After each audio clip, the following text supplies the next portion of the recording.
he's not going to be the coach at UNC next year. Where UNC goes from here. He's not going to get another coaching job. I think we can forget about that. UNC certainly wants out with what the cluster this has been. Bill Belichick negotiating a way out, a soft landing spot. It doesn't sound like Stephen Belichick is the coach in waiting. It's a program in disarray. It's a program that I don't see getting a lot better. Certainly not this year. Man, it went from the GOAT to the cellar pretty fast with Bill Belichick. Chad, we were discussing on Wednesday just where UNC goes from here. Mm-hmm. And Ollie Conley with the read optional puts this out on October the 8th. Per sources, Bill Belichick has discussed buyout options with North Carolina's hierarchy. Belichick has signaled a willingness to trigger his own $1 million buyout if he can find a soft landing with another team or in media.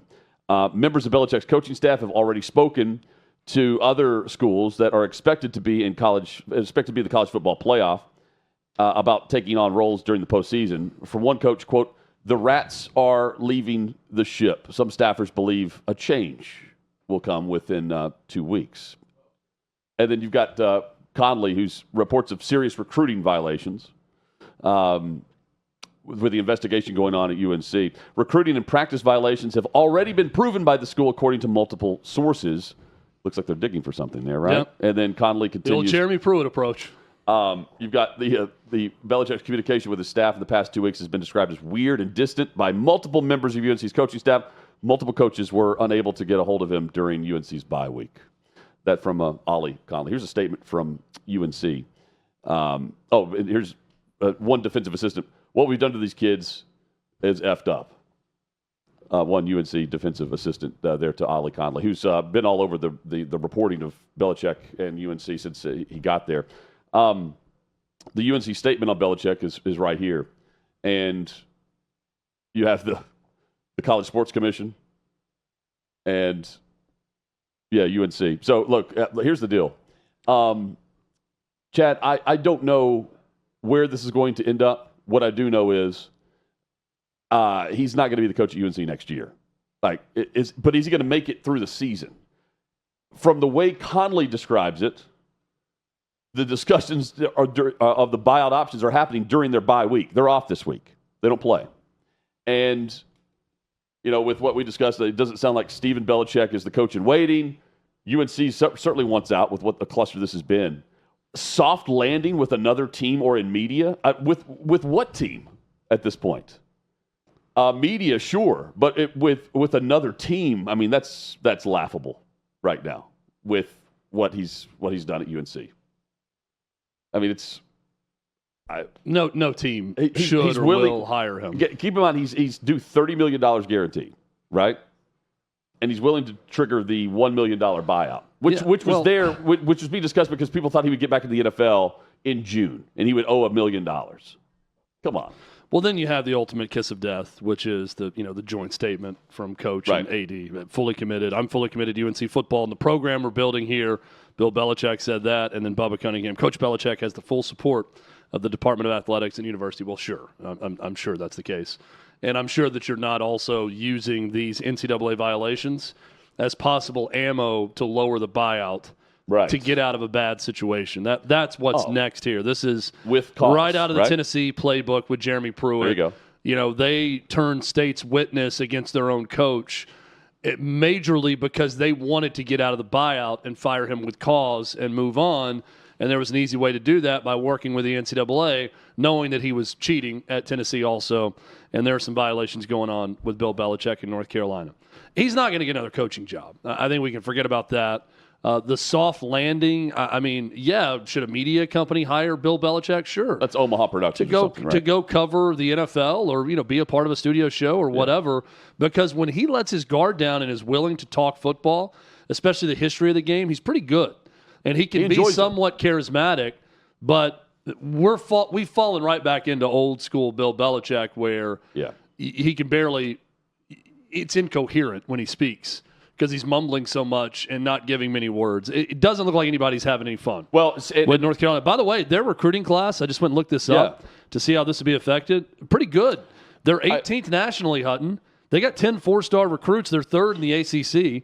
or fourth, excuse me, only behind Miami, 18th Florida State, nationally? and Clemson. They're 18th nationally with 10 4-star recruits. That's a great recruiting class for North Carolina. It's fantastic.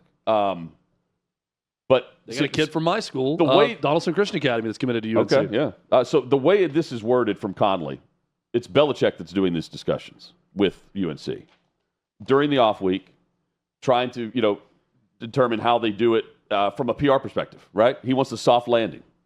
Don't we all? Yeah. Don't we all? The other part of this is... Hey, sorry I screwed this up royally. Right, yeah. When I got here, can you help I'm not me get a soft landing I'm not out of enjoying here? this. I need out of here. But the other part of this is this comes on the same day where they suspended a assistant coach for improper benefits to families, and then players are selling tickets. That can't be good anymore, right? Like no one's making money off those tickets anymore. Maybe for the season opener.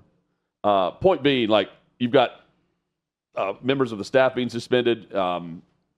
Belichick, UNC is trying to find cause. Yeah, they're in disarray. Yeah, they're trying to find language in the contract and improper overseeing the team, or failure to lead, or all of that. Whatever the clause in the contract might be, where they don't have to pay the $30 million+ buyout. Failure to monitor. It's one of the phrases they throw out from the NCAA. Yeah, it's failure to be a leader. It's a program in disarray. It's a program that I don't see getting a lot better. Certainly not this year. Now, the recruiting rankings, pretty good. That surprises me. So he's doing well there. It feels like the ultimate long shot, though, that he makes it into 2026 as the head coach. I agree. Yeah, and again, like, this was a 3-year deal. We thought it was 3 years, right? Now does he survive 3 more weeks? Right. And I'm sorry, but I'm not looking at Steve Belichick and thinking that guy's going to be a head coach at any point, anytime soon. It was Ollie Conley who reported that was a demand. Yeah. Back in previous to the contract being signed. This was back in June. Whenever we heard from the OG report that's not the case, that it was shot down by Bubba Cunningham, which I don't think he wanted Belichick, but Belichick was brought in, right? And what happens with UNC and their programs now? And you mentioned it yesterday. I mean, that buyout, if it's the full buyout, if they have to fire the guy after 1 year and they don't have cause, sports will be cut. Programs will be cut. It's going to put them behind the 8 ball. So I think this whole decision they're going to have and to the bad move to hire Bill Belichick is going to put them in it's not even about spot for the a while. buyout. It's not even about the buyout. Like, they're going to have to cut programs anyway. Like, this was like the Hail Mary to try to become what Colorado became, where you're the media darling. You want to be on streaming and everybody wants to follow you. That's not the case now. And because Hulu doesn't even want to air episode 1 of the streaming thing. So too busy with Chad Powers. So they have 20. Yeah, that's great. I'm going to start that show today. I can't wait to hear your review of this. I got to give. I'll give a review on tomorrow's show. Even if you say it's great, I'm not gonna lie. I'm not gonna lie. I won't watch it. It creeps me out. I was listening to a podcast on the way in, and the podcast sponsor was Chad Powers on Hulu. So he was doing a live read to watch Chad Powers. Yeah. And I could go ahead and say it was. It's Bill Simmons, and Bill Simmons said, "I watched the first couple episodes. Pretty good." Like, in the middle of his thing, and I'm like, "Oh, that's a ringing endorsement." But he sounds surprised, like I would be. He's like, I checked it out. It's pretty good. I was like, oh, wow. Let's give our endorsement of the movie we saw yesterday, shall we? Real quick? Yeah. One battle after another. Enjoyed it. It doesn't feel like it's 3 hours to me. I thought it was very good. Very good. The only thing I should say this for primary complaint. The only thing that felt 3 hours to me was being in the old school theater without a recliner seat. And these are real first world problems. But when you get to be a man in his early 40s and you're 6'3", you're not lying, man. I was not comfortable for 1 second. Chad and I were propped up, laying out of that movie. I was like, which foot can I get to fall asleep next? Because I'm putting one foot up over my leg, then I'm putting them up in front of the seats in front of me. That wasn't comfortable. The seat didn't go down properly, so it didn't go back at all. Half the seats are broken. I mean, at one point I was like knelt over. Kind of just watching, hunched over. Yeah, it looked like you were about to. I was checking a basketball game. I was sitting on the bench of a basketball game. It was like you were in church about ready praying. to check in. Yeah, it was Seats were very uncomfortable. That was the only part that was bad about the experience. That's what they take communion. Yes, yeah, yes. This is the body and the blood. Yeah, that's what it was. I enjoyed the film. We had a good time throughout. The cast is great. I for all of it's caught a lot of flack. I don't know why. I really enjoyed it. Go see it. I mean, the critics have raved about it. I don't know. Adam saw it and didn't like it here in the studio. He's not the only one. But no, I'm sure people don't like it. I think if you're trying to I could see if you go into it and you're trying to see a message, maybe you get mad about the message. I just didn't see any message to the movie. I just enjoyed the plot. It is a comedy too. The vocabulary was funny. We laughed. That was used in it. It was. And Leo is obviously always good. Sean Penn plays his detestable part very well. Yes. In the movie, it's worth the watch.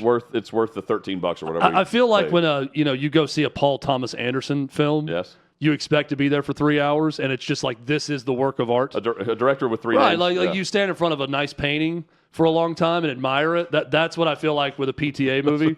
It's it's going to be 3 hours, and it's going to be a big chunk of my day, and I'm going to go through 15 minutes of trailers. Speaking of trailers, there's one that's just straight. I think it's just porn for women. This movie with Margot Robbie and Jacob Elordi. The title should be softcore. The movie is just Wuthering softcore. Heights.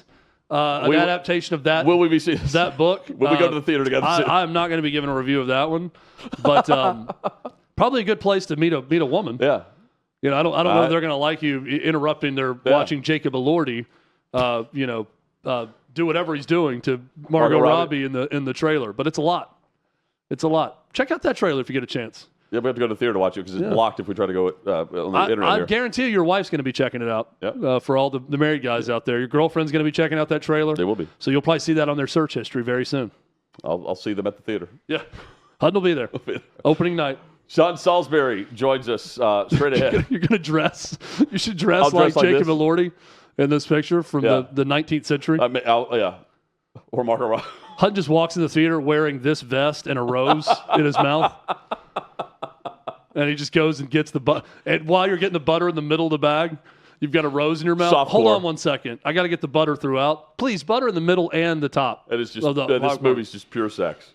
Oh, it is straight. It is straight 50 Shades of Grey for a different generation. You want to go see that? Invite your wife or girlfriend, not both at the same time, or significant other, go and say, "Hey, honey, do you want to go see this?" She will know. She will know what you're talking about. You see certain trailers, and I'm like, well, that's just not for me. Right? That's not the demographic. That was not meant to appeal to me and my sensibilities. I watched that, and I thought, Hutton and I are the wrong sex to be watching this trailer right now because it didn't appeal to me, but I can see how it's appealing to many, many young women. Well, you're going to meet your future wife there. Yep. Sean Salisbury joins us next year on Hot Mic.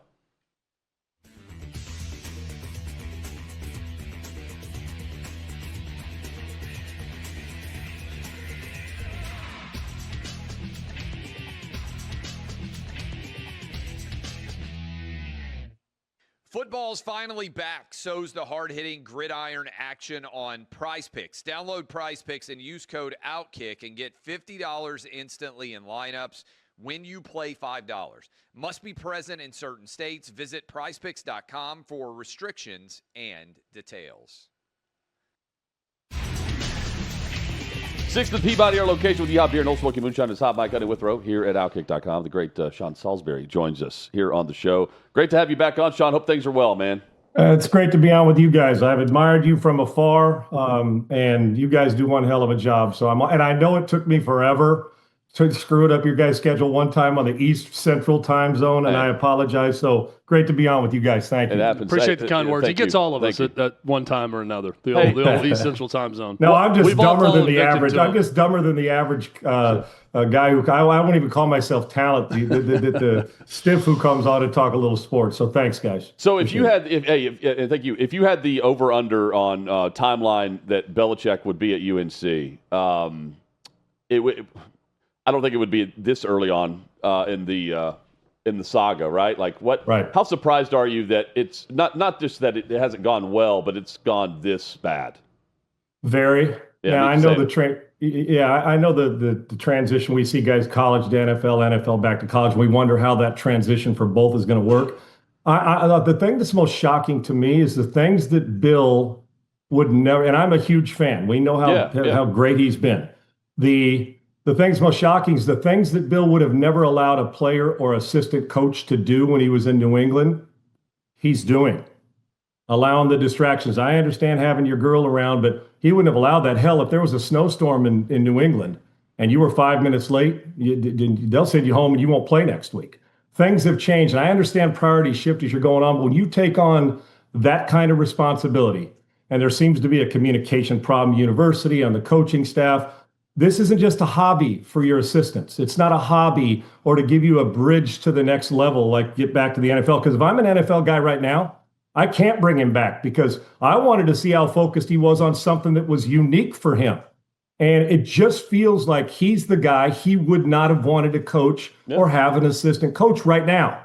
And that's saying something from a guy who's loved Belichick. I just think the distractions that are creeping in, which makes you wonder if he's all in. I would have thought, okay, a bridge to the NFL in 2 years, or does he want to try this and make it good? To me, I would have said the over-under would have been a year or two until he took the next step or just wanted to go back into the media just to test it, depending on his success. I would have never thought it was this soon. But in truth, if all what we're reading and hear about guys is true, you have to move on because you're doing the kids and the recruiting for the next years to come a disservice. I think it's shocking the distractions that have been leaked into that program, which is not like him. Let's talk some quarterbacks, both college and pro. There were a lot of hot takes about Arch Manning before the season started, about his greatness before really proving anything. And Arch was the first one to tell you, hey, I haven't done anything yet. And I think now we're getting into this. Well, now it's hot takes on the extreme end the other way on Arch Manning. Sean, when you watch him play, what's happened? With that Texas offense, he's not getting a lot of help around him, especially the offensive line. But what are you seeing with Arch Manning where it just hasn't connected yet for him? You know, isn't it crazy, guys? First of all, I can tell you how tough the position is. All you got to do is watch me play it. I can tell you I made it look tough. And so you get it. But you played in the NFL, you know, and that's where Arch is trying to get. So you're the perfect person to ask. I was able to fool him for 10 years, so I'm glad to be here. But the perspective of watching from afar and the family who I love, but we can't, you know, if we're going to compliment during it, we also have to see the negatives or the criticism or the critiquing of his game. And it's not listen, Arch Manning didn't ask for all this. He grows up in a family. It's got a grandpa and two uncles that are phenomenal and all this. There's never been a guy, even Elway or Andrew Luck or Tim Tebow, that have come into college that have been like even his Uncle Peyton, that have had more expectations placed on him when they haven't seen any success other than in high school at a Christian school. He will get better because we know he'll prepare with that family and the DNA. But let's call it like we see it. We are awful in how we judge quarterbacks and expect them to be great and Hall of Famers and Heisman Trophy winners the second they step out there. It's a hard game, man. Hard decisions. And when you got four guys up front and that leave and four starters, that's a hard position to play even when you're special. Now, I think he's mechanically unsound, which is shocking to say, but under duress, there feels like, and I'm not a robotics guy. I don't ever want a quarterback to play with robotics, but look at the great ones when under the biggest times of duress. I was fortunate to play with Warren Moon. His mechanics got better. His blood pressure went down. Tom Brady, I'm convinced that him and Jordan and Larry Bird, those type of players, if we had that little pulse rate like we did at the Ryder Cup on Justin Thomas, you'd find their pulse rate was lower in times of duress than it is when the game started. And I just think mechanically he's not sound. His arm angle is low, and whether that's because he's banged up or not, and his feet don't get set. And I'm not even talking about on the special plays. We see him make some great throws. It's the consistent, boring stuff. And he's got a great offensive coordinator. I've always said the greatest quarterbacks ever, Breeze, Manning, Brady, Moon, I don't care, Patrick Mahomes, they do the simple things great. They don't miss the shallow cross. They don't miss the curl that's open. The spectacular stuff comes. Guys like me didn't make the consistent play, the easy play, the simple play all the time, which leads you to more downs and more opportunities. Mechanics, I think he's bearing the burden of carrying that name because in truth, if this was Quinn Ewers doing it right now, the way Arch did last year, Quinn Ewers would have been benched. So, and that'll give you some time. Now it just tells you also maybe the guy behind him is not as good. Who knows? But there's some things to fix. He is not ready for Sundays. He's struggling with Saturdays. I'm anxious to see the development, but it's the mechanics And then once you get behind it, you guys know this, you start to squeeze the ball a little tighter. You start to feel like you got to play hero ball. There's a lot of potential there, but the production has been down. And I look at across college football, the quarterbacks that we all had from Klubnik and Arch and Lenora Sellers and Nussmeier, all good players, but top 5, top 10 picks. I don't see a top 5, top 10 pick of any of them yet, but it's a hard position, and Arch Manning's got a lot to get better at, and he will get to work. But we crowned him a champ, and now the other side, people are calling him a bust and a failure, which is unfair. He started basically this year, what are we at, 5 or 6 games, guys? Hard position, and especially the expectations placed on him. He's the Heisman favorite. I mean, that's the no thing. doubt. Hey, the next stage of this discussion will be Sarkisian, and does he not does he have the balls to do it, but the idea that he would bench him, right? Or what do you do next year? You know, like that again, like that. There's a lot of tough decisions coming that we haven't discussed yet. If this is who the quarterback is, well, that's just the reality of it. And Sean, I'm amazed the amount of quarterbacks. And I agree with you that Arch is going to get better. He hasn't played a lot, but the amount of guys we're seeing this year that are just flat out worse with no big change from last year. Garrett Nussmeier's worse. DJ Lagway's been worse. Klubnik. Cade Klubnik has been worse. Yep. Hasn't been a coaching change or anything to go around with it. I look around, I'm amazed at the amount of guys we thought we knew what they were, and they've looked a lot worse this season. There's no, and think about, like I was saying, guys, think about the 5 or 6 guys that we talked about. Well, if they go to the NFL, they're top first-round picks. They're the Heisman favorites. Yeah. Not Dante Moore has been better than all of them. You start to look around. If Mateer was still healthy, he was elevating. I mean, we did not have those guys in this group, and they all have. And I don't know if it's the pressure, if it's their teams aren't better, if they feel like they have to make every play, which in turn you don't. So yeah, I'm with you 100%. There's been a regression going on at the position. I think, guys, the regression at the quarterback position with mechanics. We're so into off schedule and make the spectacular play. And when you don't, your game starts to go down. And we're seeing it all over the place. And we're so into this 7-on-7 mentality in high schools that it feeds into college, which feeds into the NFL. Yet in the NFL, we got some young players that are really good. And the first part of this, and you hit it first, it is, does he have the guts or the balls to do it? Yeah. And I love Sark as an SC guy and watching what he's done and his comeback and coaching and overcoming what he's come. I get it. But let's face facts. Arch hung in there for 2 years when he could have transferred for NIL and done. Mm-hmm. The Manning family and the respect we all have for them, and I know that Sark does and that they have for Sark. And so he stuck in there and hung in there and stayed. So if you're Sark, there's got to be guys, let's just talk about pure human nature. Yes. That you're thinking, do I have the guts to sit Arch down with the Manning family? Will he leave? Will he stick it out? Will he get a job back? Or do they realize that he's not playing well enough, not just him, but that team for us to win? Because they don't look like not only a playoff team, they look like a team that's going to struggle to they may lose a couple more. So that is really the question.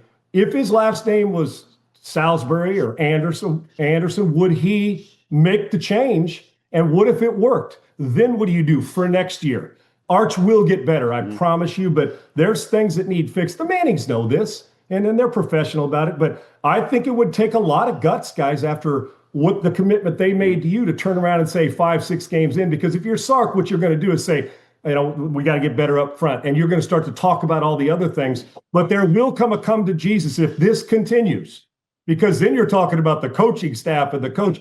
If this continues, well, you may have to make a decision, but the question is, will they compete in spring practice? I'm anxious to see how the rest of it goes in a very difficult SEC the rest of the way, because it doesn't get easier.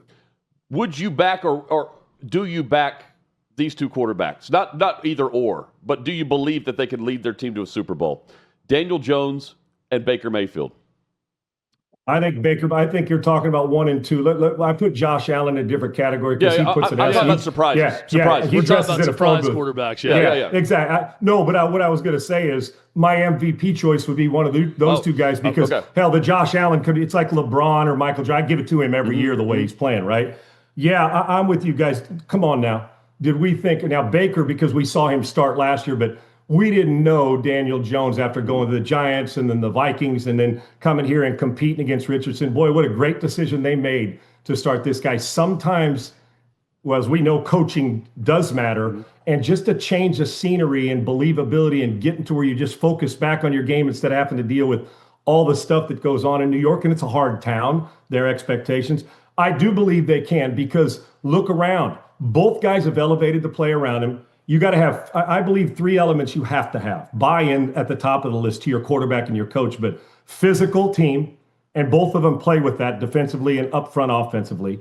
A run game that'll pound you and can control a clock, and a quarterback who's just a friggin' football playing Jesse.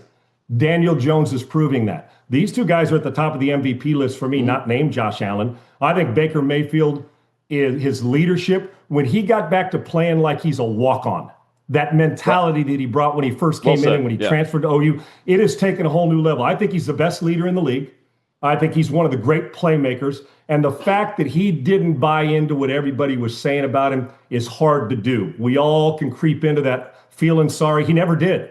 And he got back to business. Yeah, I do think he can, because he's got that, give me the ball. I want the ball. It's not like, ooh, I have to get the ball. I want the ball in the most difficult of times. And he answers. And what he's doing every step of the way is building respect. And I think we're still a little treading lightly. Is Daniel Jones real? But he's showing it every week with accuracy and elevating the players. And I know when you say this, it's kind of cliche that one of my favorites is, do you make the room better? Meaning the right guard says, you know what? I'm going to do something different. I like this guy. He's done this for us. And if you're or the running back, Jonathan Taylor's rejuvenated. I do think they can, because both are playmakers and both are proving it under duress. Baker, I think, is a step ahead because he's done it a little longer as a starter in the same building. But I'm not one of those guys say this is fake news and that these guys aren't real good. It's just fake. You can't keep doing this and it be fake. I'm a big believer, and I think Baker Mayfield's ascent to the top of the league with him and Goff and Allen and Jed, the guys that are there.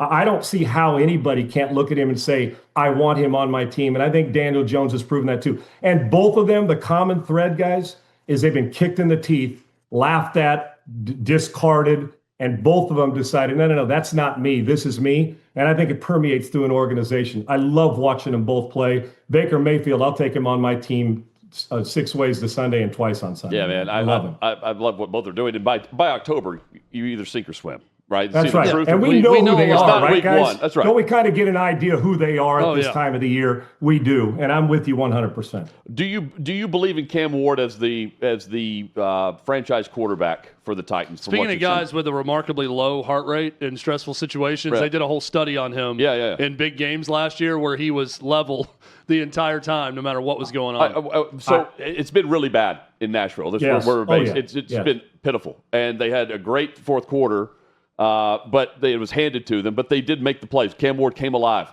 He was 15 of 44 at halftime of this past week.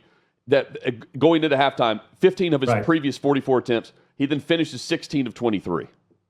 Guys, remember how he was in college? That he'd throw a couple picks early in a game at Miami, and then he'd come back and lead you to did some phenomenal things. Not only do I like him, I friggin' love him, and I'm going to tell you why. I love the way he stands up. A lot of guys, we're going to, the coach speak.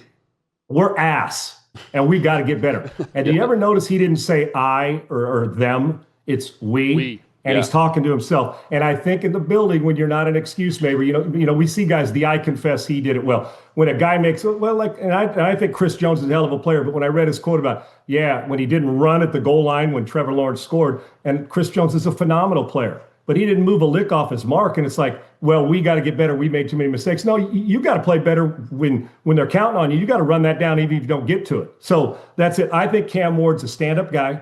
I love his skill set. I love his pulse rate. If Tennessee Titans fans will just realize that they don't have a lot of great players yet. You got a player that's going to be a monster in this league if they build it around him, because he's going to keep competing. I'm going to keep throwing him out there. I watched Aikman get knocked around as a rookie. I watched Elway get booed. I've seen it plenty of times. I think he's built for it. And look at him go to work when everybody else is worried about this. He's getting back to work, getting into the building early. And that blood pressure we're talking about, the pulse rate, that's going to serve him well as it goes on. That's a kid I want to be around. And if you're in that building and your rookie is your best spokesperson and leader on the team, that's glaring what you actually need. You're looking for it. I think Cam Ward's got a chance to be special. He deserved to be the first pick. He will work this thing through. And I actually think the stuff he's going through now, guys, I know it sounds morbid, is going to end up being great for him. because they're at their rock bottom now. Because you guys see it, board out. You guys are there. By the way, I wish I was in Nashville with you. To go through this, getting kicked in the teeth. If you're strong-willed and he knows nobody's going to feel sorry for him. And, oh, my gosh, what are we going to do? Got to run him out of the building. We got to still see our guy. Too quick fix, man. This guy, stay the course and let him lead the building, and he's still going to go out and face it. Love him. And I think he's going to be a really good player. Sean Salisbury, love having you on as well. Hey, all the best. And if you're ever coming through Nashville, you better believe we'll get the. You guys will know. Matter of fact, I might just storm the castle and come in there and just sit there and be a fan of you guys. So I love what you're doing. I appreciate you guys having me on. Thanks, guys. Yeah, thank you, Sean. There's Sean Salisbury. Great dude, right? Really there. good. Yeah, always enjoy his great at talking quarterbacks. Absolutely, fantastic. Chad, tomorrow. One big thing. Yep. And top my top 10 college football games. And then we'll get you ready for the weekend, sports weekend. That's tomorrow, 11 a.m. Eastern. Hot Mic, Heather Withrow, OutKick.com.